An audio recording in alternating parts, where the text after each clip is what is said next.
जयकारा शेरा वाली दा बोल सांचे दरबार की जय। सभी को नवरात्रों की हार्दिक शुभकामनाएं। तो फ्रेंड्स 22 सितंबर दिन पड़ रहा है सोमवार का। इस दिन से शारदीय नवरात्रि की शुरुआत हो रही है और पूरे 10 दिन के नवरात्रि हैं इस बार। माता की सवारी हाथी है जो कि बहुत ही शुभ और अच्छा मानते हैं। तो हमें माता के पहले दिन की स्थापना कैसे करनी है, तो घट स्थापना का शुभ मुहूर्त क्या है, संपूर्ण जानकारी आपको देने वाले हैं। तो प्लीज़ वीडियो को पूरा देख लीजिएगा।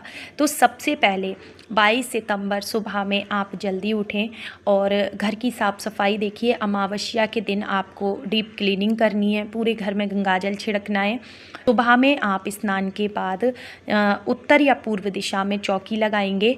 तो चौकी लगाने से पहले वहाँ पे आपको एक कोई भी स्वास्तिक या शुभ चिन्ह बना लेना है।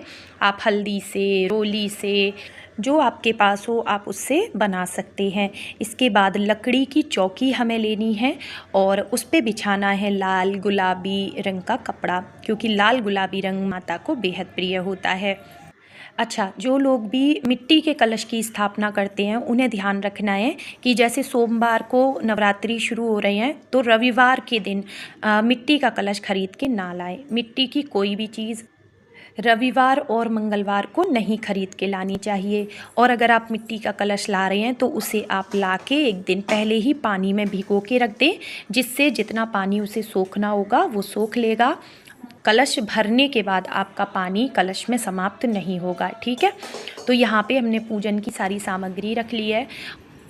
और देखिए, सभी को नवरात्रि के पहले दिन सर धो के स्नान करना चाहिए, तभी आप घट स्थापना करेंगे, तभी आप व्रत का संकल्प लेंगे पूर्ण तरह से शुद्ध होने के बाद। मान लीजिए अगर आपके यहाँ कोई अलग नियम है तो फिर आप अपने घर की परंपरा के हिसाब से कर सकते हैं, लेकिन ध्यान रखें कि अमावस्या के दिन बाल नहीं धोए जाएंगे। अब देखिए, सारी सामग्री हमने एक जगह इकट्ठी कर ली है और आसन पे हम बैठ गए हैं। बिना आसन के पूजा नहीं की जाती है। अगर आप महिला हैं तो सर ढक के ही आप पूजा की शुरुआत करें। और अगर आप सुहागन महिला हैं तो पहले आप खुद का श्रृंगार करें, उसके बाद माता का आवाहन करें, माता की स्थापना करें। तो देखिए, चौकी पे सबसे पहले हम चावल का आसन देते हुए माता को विराजमान करेंगे। और देखिए, माता की फ़ोटो अगर ख़राब हो गई है तो आप उसे बदलें, नई लेके आएँ। नहीं तो जो आपके घर में पहले से फ़ोटो या मूर्ति है आप उन्हीं का पूजन करें। बस ध्यान रखें, अगर आप नई फ़ोटो या मूर्ति ला रहे हैं तो उसमें शेर का मुख बंद होना चाहिए, ठीक है। खुले मुंह वाले शेर की फ़ोटो घर के लिए शुभ नहीं मानी जाती है। कहते हैं इससे घर में कलह कलेश बढ़ता है। तो उसके बाद देखिए, हमने गणपति जी को भी विराजमान कर लिया है। और अगर आपके पास गणेश जी की मूर्ति ना हो तो आप एक सुपारी के ऊपर कलावा लपेट के गणपति जी की स्थापना कर सकते हैं।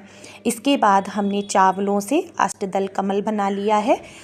आप चाहें तो खाली ऐसे ही एक मुट्ठी चावल की ढेरी करके उसके ऊपर कलश की स्थापना कर दें।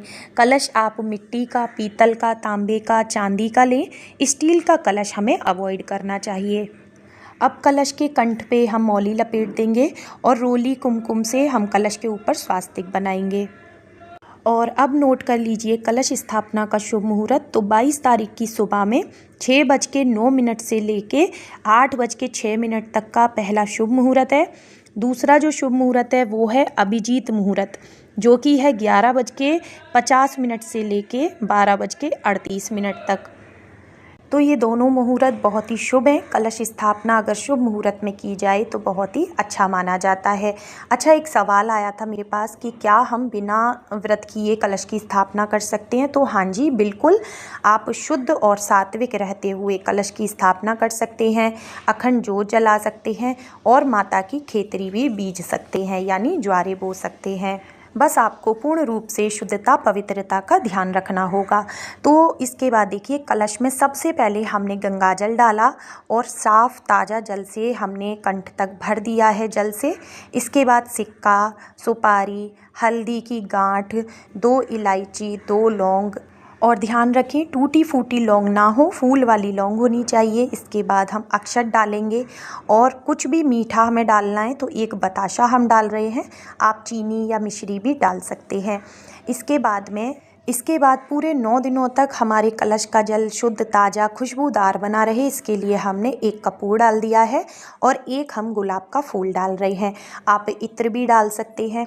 अगर आप लक्ष्मी प्राप्ति के लिए कर रहे हैं कलश स्थापना, तो आप इसमें 1 कौड़ी और 1 कमलगट्टा भी डाल सकते हैं।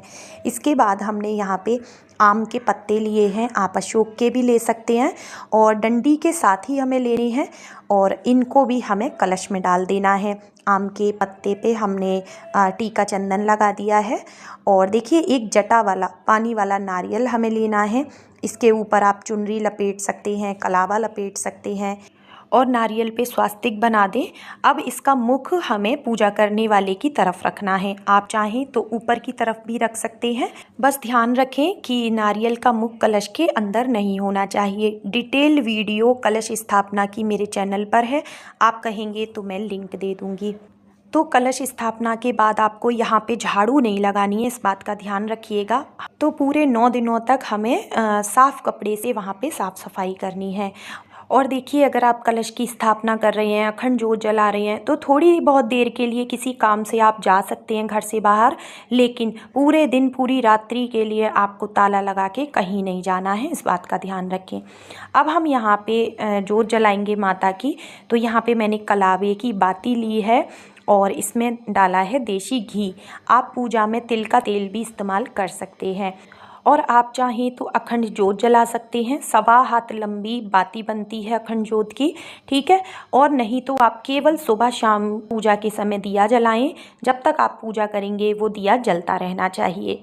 एक प्लेट में हमने स्वास्तिक बना लिया रोली से और उसके ऊपर अक्षत रख के अब हम इसके ऊपर दीपक रखेंगे। तो पहले दिन यानी स्थापना वाले दिन हमें पूजा में थोड़ा समय ज़्यादा लगता है, बाकी के दिनों की पूजा फिर हमारी जल्दी हो जाती है।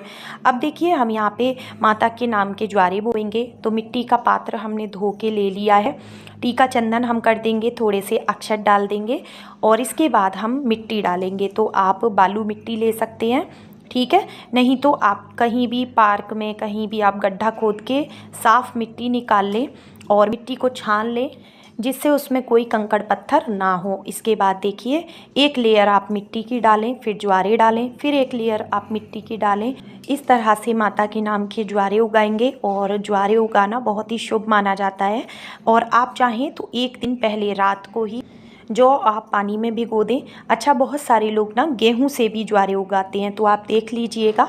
इसके बाद 1 लाल रंग का पुष्प हमने चढ़ा दिया है गुलाब का, क्योंकि लाल गुलाब, लाल गुड़हल ये माता के प्रिय फूल हैं। इसके बाद देखिए, नवग्रह की हमें स्थापना करनी है। तो आप चाहें चावल की 9 जगह आप छोटी छोटी ढेरी करके उसके ऊपर 9 सुपारी रख के स्थापना कर सकते हैं। वीडियो मेरे चैनल पर है।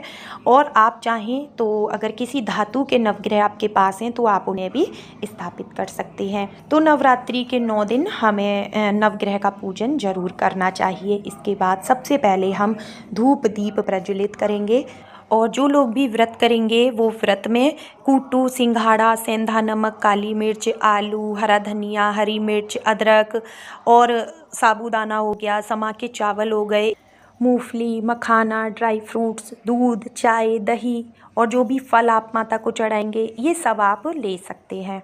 इसके बाद देखिए, एक जल के लोटे में हमने गंगा जल डाला हुआ है और फूल से हम सभी को स्नान का भाव करते हुए जल छिड़क रहे हैं। ये जल आपको अपने पूरे घर में ज़रूर छिड़कना है, ठीक है। अब हम सबसे पहले गणेश जी का पूजन करेंगे।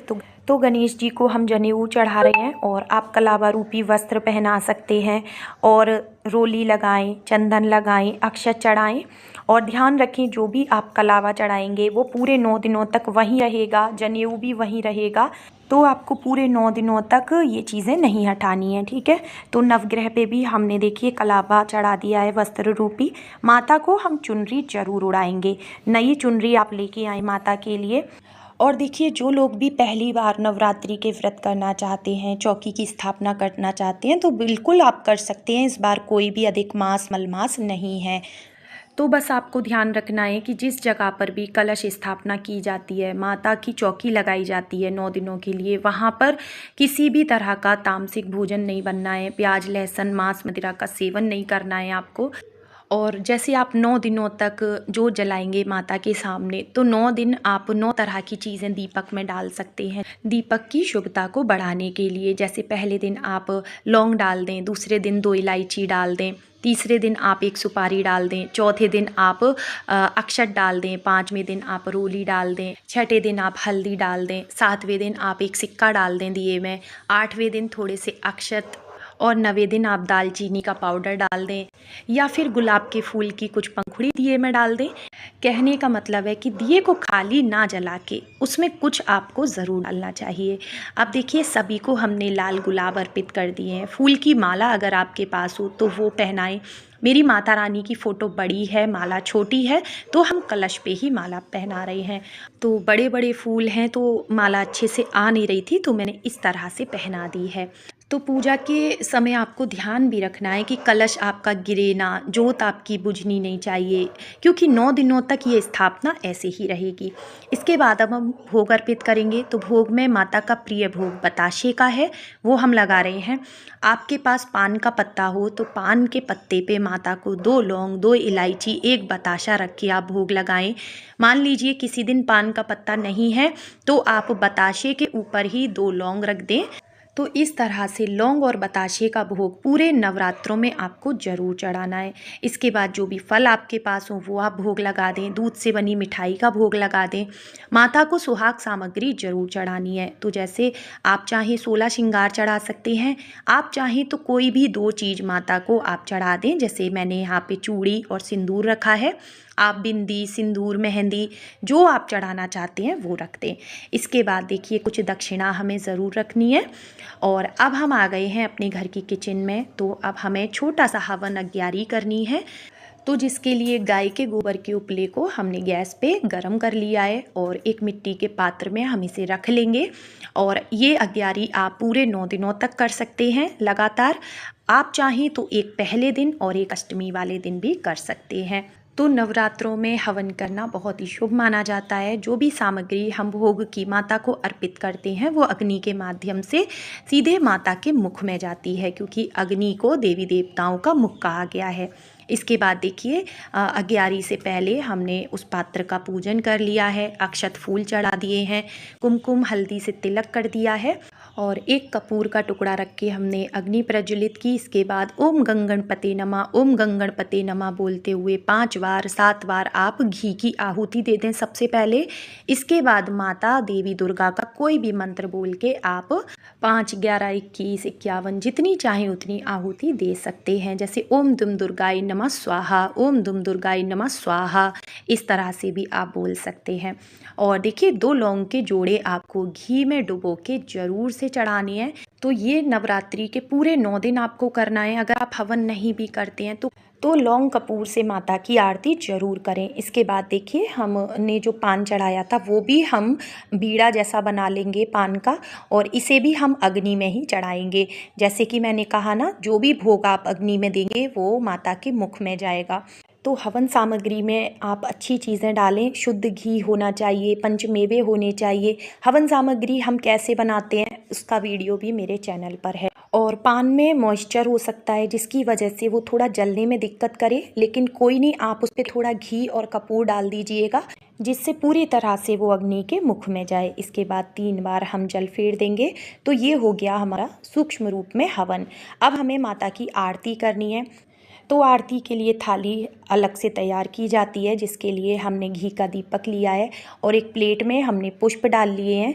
जो घी का दीपक है इसमें हम कपूर रख लेंगे और जितनी लंबी हमारी आरती चलेगी ये दिया जलते रहना चाहिए, इसीलिए हमने इसमें घी की बाती लगाई है। और आपको ज़रूरत लगे तो बीच में आप कपूर और डाल दीजिएगा।